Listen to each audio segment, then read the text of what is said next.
पालिका निवडणुकीतही वोट चोरीची भीती। मुंबईतील मतदार याद्या मनसे तपासणार। वोट चोरी रोखण्यासाठी काय आहे ठाकरेंचा प्लॅन? राहुल गांधींनी वोट चोरीवरून निवडणूक आयोगाविरोधात रणशिंग फुंकलंय।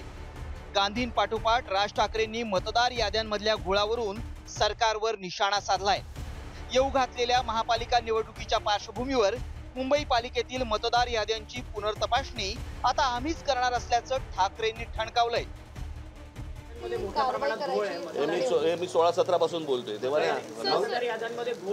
16-17 सालापासून मी बोलतोय ना, बाकीचे आता बोलायला लागले। मुंबई महानगरपालिकेतली मग मतदार यादींची तपासणी पुनर्तपासणी झाली पाहिजे का? झालीच पाहिजे आणि आमची लोकही तपासतात।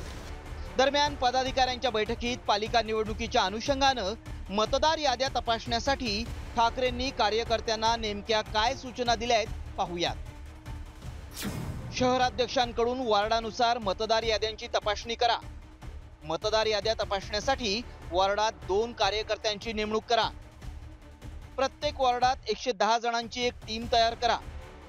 अनंत चतुर्दशीनंतर कामाचा सविस्तर आढावा घ्या।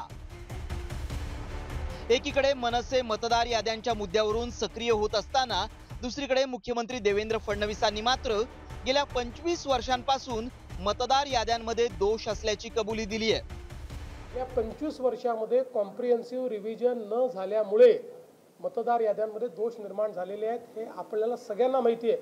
मी स्वतः 2012 साली अशा प्रकारचे जे काही दोष आहेत त्याच्या विरुद्ध कोर्टामध्ये गेलेलो आहे।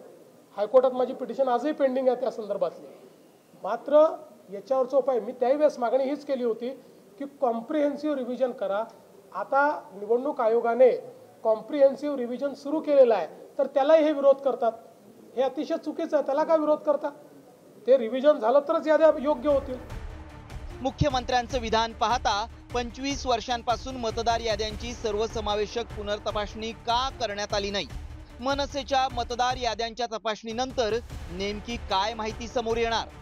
2 कोटी लोकसंख्या असणाऱ्या मुंबईसारख्या महानगरात मतदार याद्यांमध्ये घोळ झाल्याचं उघडकीस आल्यास त्याला जबाबदार कोण असा प्रश्न निर्माण होतोय। रिपोर्ट साम टीव्ही न्यूज।